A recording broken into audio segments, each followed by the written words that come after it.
Welcome to the BEASTwriter family, where social media engagement is encouraged. I am your host, Ryan Sakamoto, and today we're going to be breaking down and making sense of strong safety Jamal Adams of the Seattle Seahawks resetting the safety market, inking a 4-year, $70 million contract extension with $38 million in guarantee. Now, before we go ahead and do that, I just want to say mahalo and thank you to each and every one of you for subscribing to my channel. Just be sure to turn on and flip on the bell notifications so you get notified when I go live or when I upload content. Also, if you have yet to subscribe to my channel, please do so in the lower right-hand corner of the screen, and you can do that at any time during this video. All right, so let's go ahead and break it down. If you're new to subscribing to my channel or new to the channel in itself, I break it down into three simplest forms.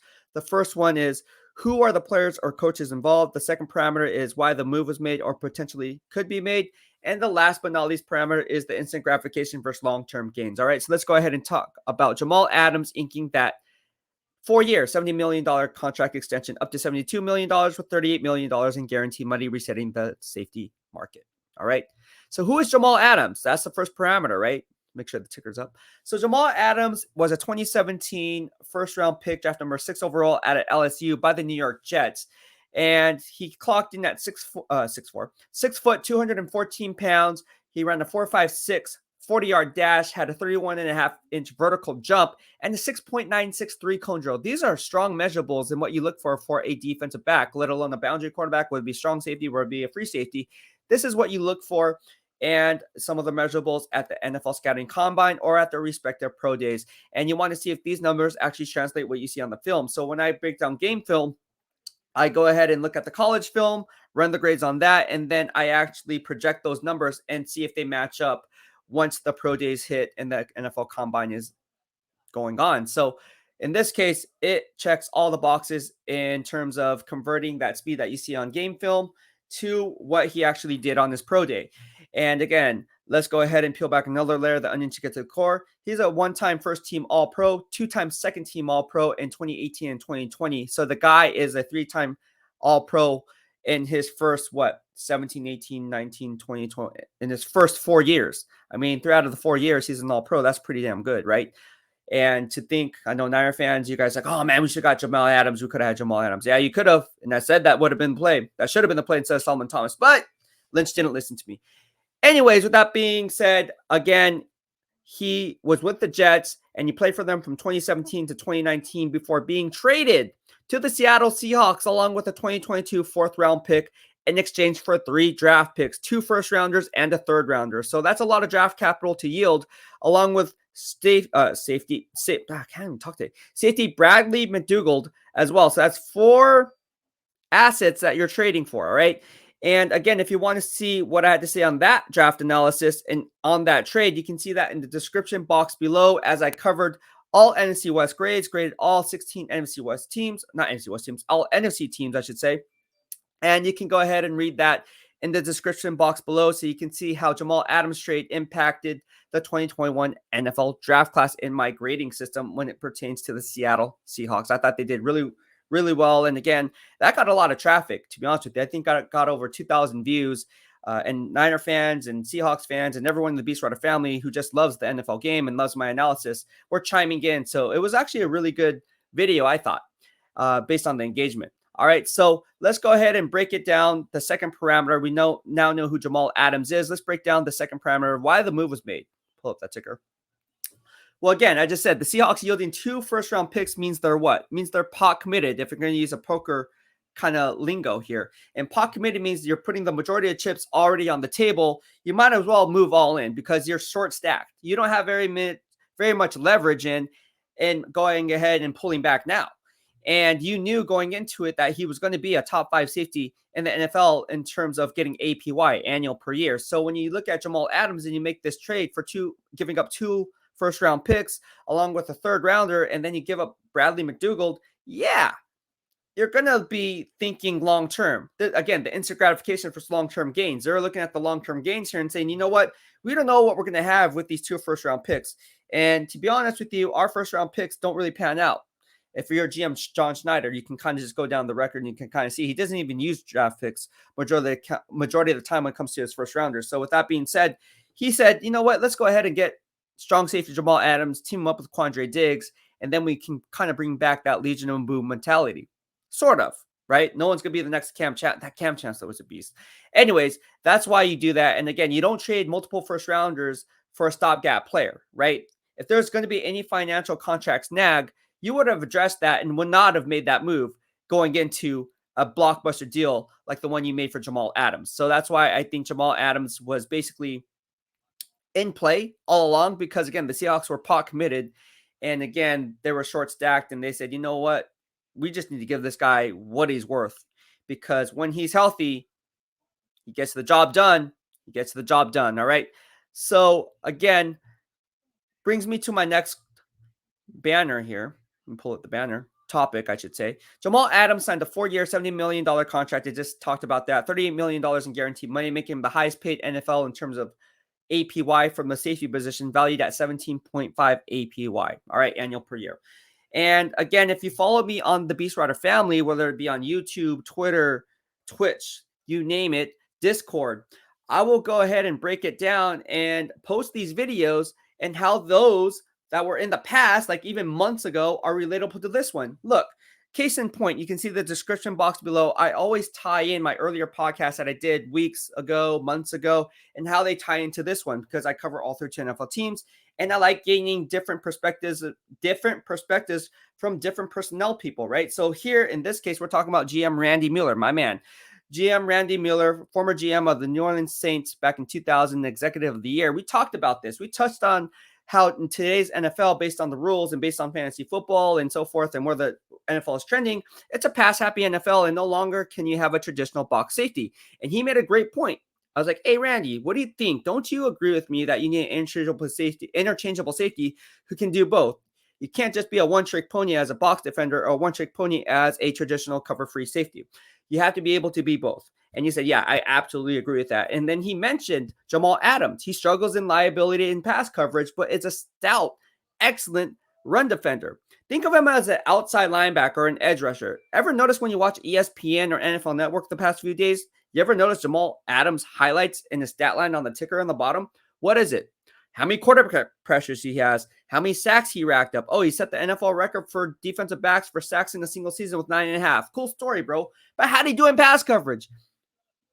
Nothing. He's not very good. And so, again, he's a one-trick pony. Now, am I saying that Jamal Adams isn't good? No, he's an all-pro player for a reason.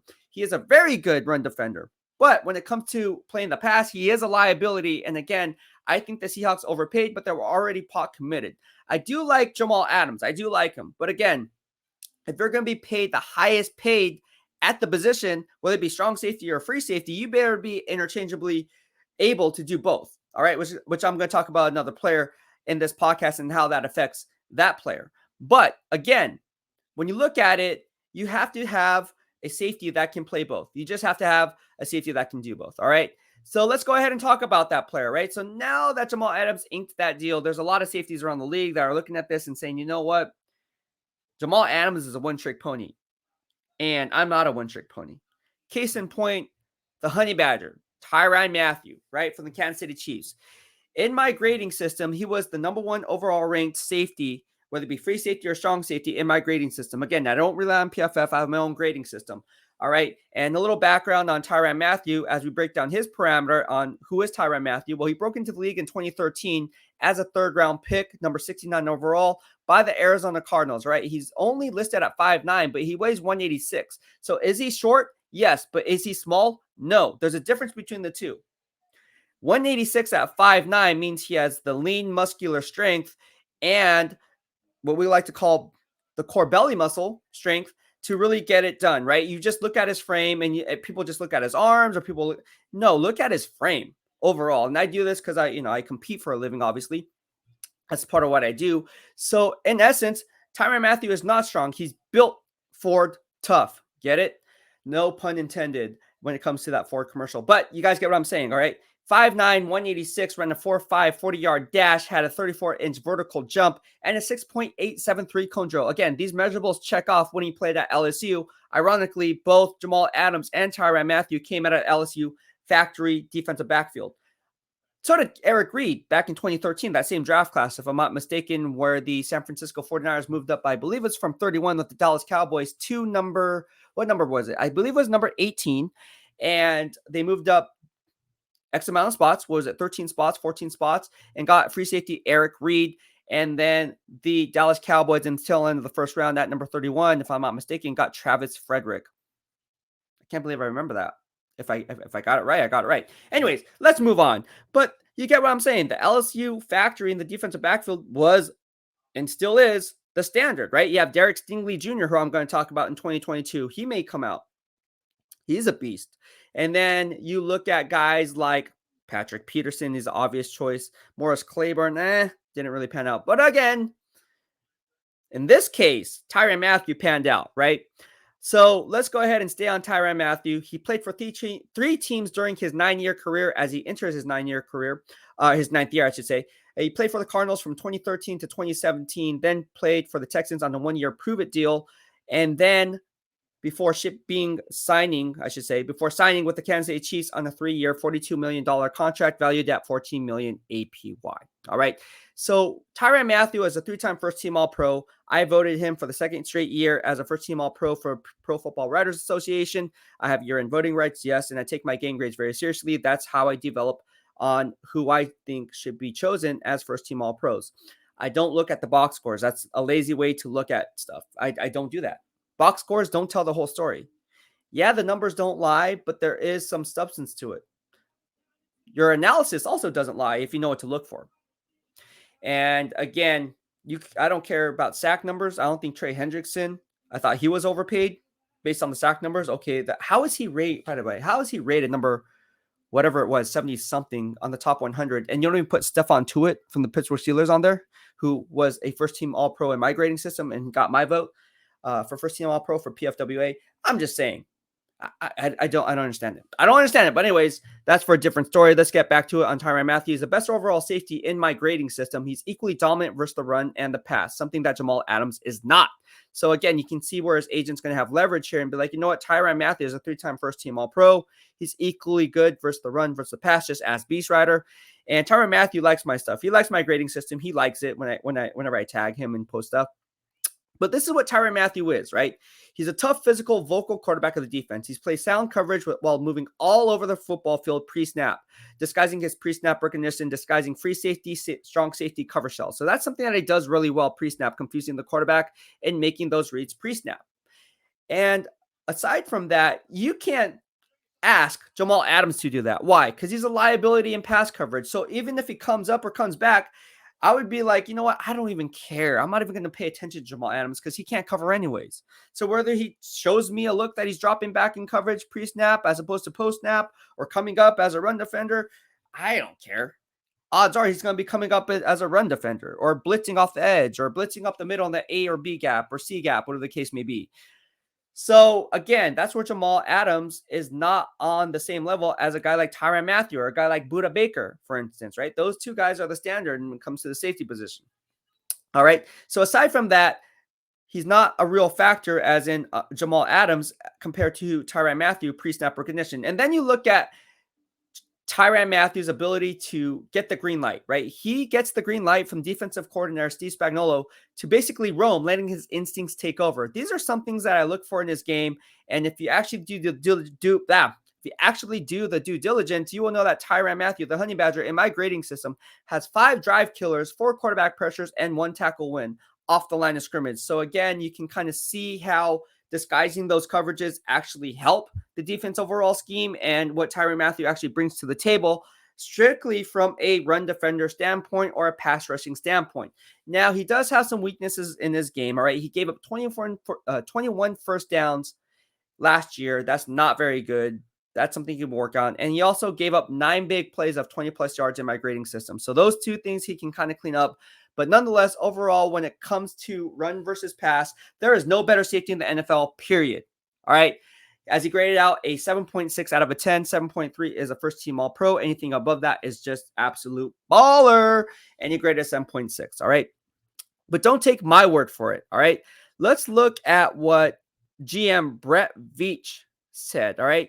because whether or not they're going to re-sign him now, we all just saw the competitive advantage that Tyrann Mathieu brings as opposed to Jamal Adams, especially when it comes to his pass coverage ability. But let's go ahead and take it a step further. Brett Veach went on record, the GM of the Kansas City Chiefs said, and I quote, and pull it up here: "We've had a chance to talk to Tyrann and his representation. I think it's a little bit difficult with the landscape right now of having 2 cap-shortened off seasons and where we are in regards to our offseason projections. But as we've discussed with Tyrann and his crew, it's one of those situations that where we are now will certainly not be where we are once the season ends. And once we correct some of the things that once we correct some of the things, when you have extensions, conversations, trades, players move on, every team is certainly in a different position with what their book says than what they will be in the off season." He furthermore says this: "And we like to think that we're going to find a way to get this done. And he knows we love him.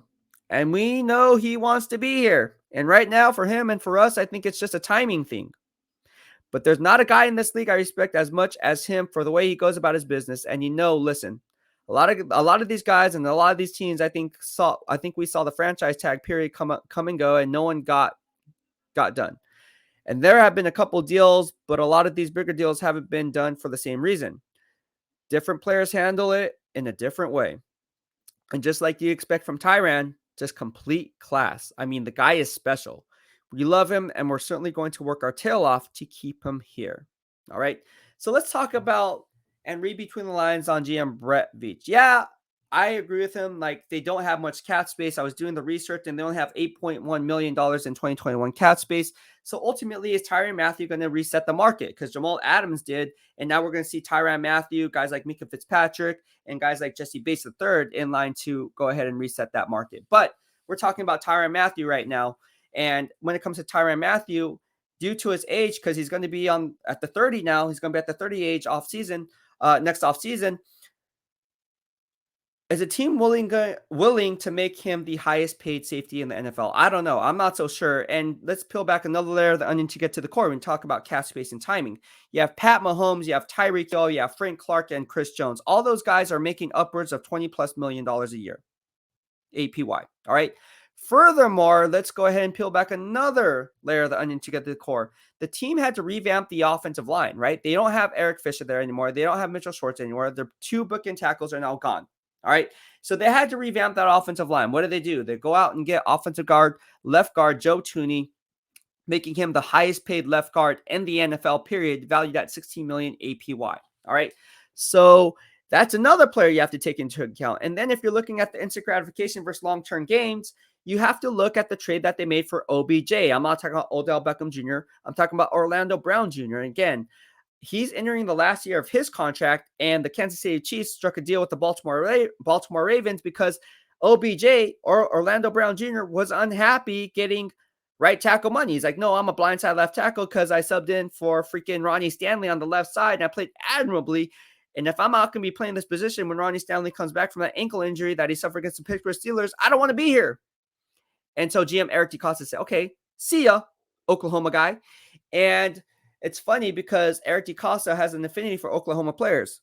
Marquise Hollywood Brown, Orlando Brown Jr., you get the picture. So OBJ is now off to the Kansas City Chiefs, protecting the blind side, replacing Eric Fisher. And they also have left guard Joe Thuney there. So I like those power play moves. But again, OBJ is entering the last year of his rookie deal. So he's going to be re-upped. And you don't think that he's going to get big time money? I mean, let's face it. All right. Let's face it. He is going to get that big money contract. Why? I just broke it down, right? Because valued blindside left tackle money is valued at 17 to 20 million APY. He's going to get that. He's going to get that. And just like the Seahawks trade for Jamal Adams, the Chiefs are also pot committed because they gave up 4 draft picks for the blindside left tackle. All right, 4 draft picks for the blindside left tackle. So arguably, they're going to go ahead, because they're pot committed already, their chips are already in the table, they're short stacked, they're going to have to make a play for him. I mean, you don't trade for a blindside left tackle entering the last year of his contract if you don't think re-signing him to a big deal is going to be a problem based on the contract snag. Just common sense. So if you want to evaluate my full trade analysis on the Orlando Brown Jr. to the Kansas City Chiefs, you can see that in the description box below as I cover all 32. I know you Chiefs fans are wanting this. We have a lot of Chiefs fans in here in the BWF, and so you guys can go ahead and see that. I'll include that in the description box below. So that's 3 videos from previous analysis that I'm posting in this one and how those relate to this specific NFL content videos. All right. So with that being said, let's go ahead and peel back the third layer of the onion to get to the core. Let's talk about defensive tackle Jarran Reed from the Seattle Seahawks, now with the Kansas City Chiefs. He's in a one-year prove-it deal, and he was added simply because he's going to allow defensive end Chris Jones to kick outside.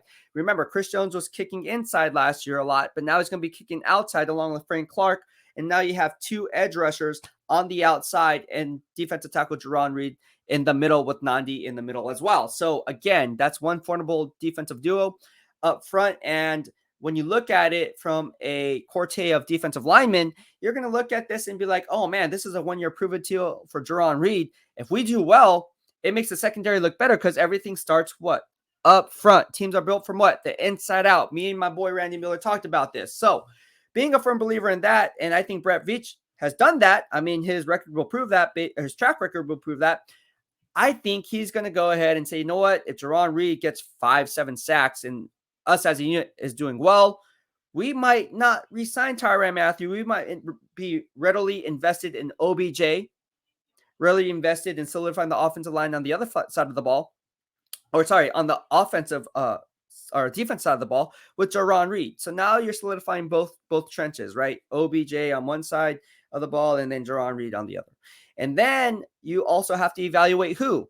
All right, let's go ahead and peel back the fourth layer of the onion to get to the core. We're talking about Juan Thornhill, the Virginia product, second-round pick, if I'm not mistaken. They drafted him in the second or third round, one of the two. I think it was the second round. And they got him out of Virginia, if I'm not mistaken. And he's a strong safety, and he's going to be entering the last year of his contract after this season. So if you're a GM and you really want to evaluate Juan Thornhill, well, you have Tyrann Mathieu in front of him all these years. You're going to want to see how he does in order to extend that second contract, because in that second contract, that's when most NFL players get the majority of their money, is that second contract, right? With the guarantees tied to it. That's their coming out party, essentially, right? The first few years in the league, the first 3, 4, or 5 years, whatever the case may be, whether you're drafted, that's all play money, I guess you would say. I mean, that's all working your grind and doing what it's worth. But now on that second contract, you want to get paid, which is why James Washington from the Pittsburgh Steelers, who's entering the last year of his contract, sees that he's buried on the depth chart with guys like Chase Claypool there, guys like Deontay Johnson there, guys like Juju Smith-Schuster there. They still got Eric Ebron, and they got Pat Freiermuth, who they got in the second round, I believe was like number 55 or something like that. So those guys are already there. So exactly what option are you getting? Especially when the Pittsburgh Steelers are going back to that power run scheme. So now you're diminishing those targets, and there's limited sample size for him to pull from in a contract year. So that's why he requested a trade. I think that goes without saying. And man, this is how I break it down. I'm telling you how this affects that and that affects that, and then we can go from there. So you see how this plays out, because Juan Thornhill, again, if you're Brett Veach, you're going to want to see those starting reps from Juan Thornhill. And I'm not saying Tyrann Mathieu is not worth the money. He's worth every single penny. Hey, he should be the highest paid safety in the NFL. But ultimately, are the Kansas City Chiefs going to budge with the other surrounding parts needed for big money extensions, especially when you look at the instant gratification versus long-term gains? I'm not so sure.